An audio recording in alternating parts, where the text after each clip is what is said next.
That plant, from when it flowered to now, which is less than 10 days, will double its weight. Okay. So how can you convert that? You can't do that with a tree or anything, you know. Yeah. And that plant can grow 12 feet high. And that's why people don't like it. And it'll do it it'll double its mass from a plant that was sort of 8 feet high to 12 feet high and double its mass in 10 days. Yeah. And you see it's got an amazing leaf. It's very rough on the back. You can feel it. See how rough it is? Okay.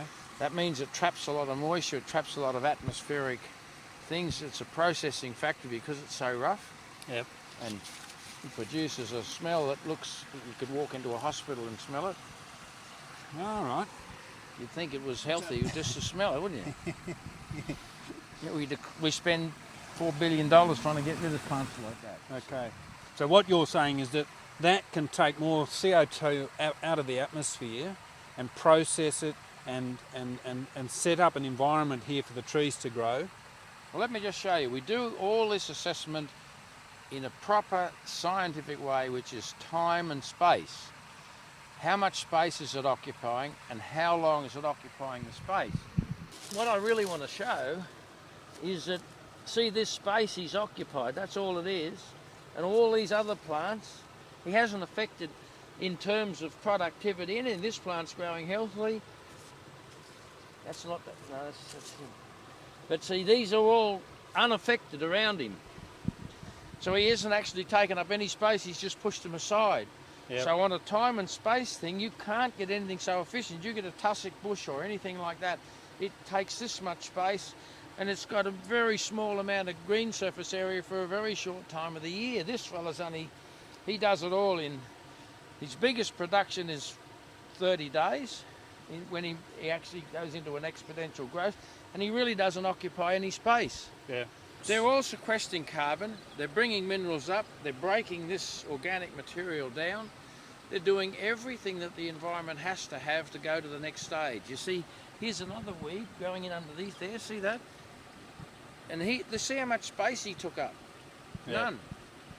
And it's a nice... There's a real medicine plant. All right, that smells like a mint.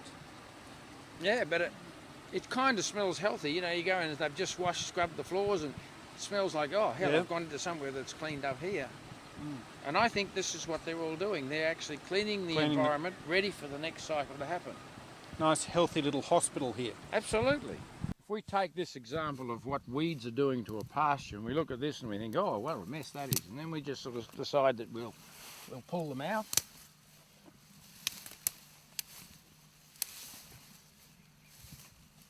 There's a few in the background, Martin, maybe you'll just pull those couple out.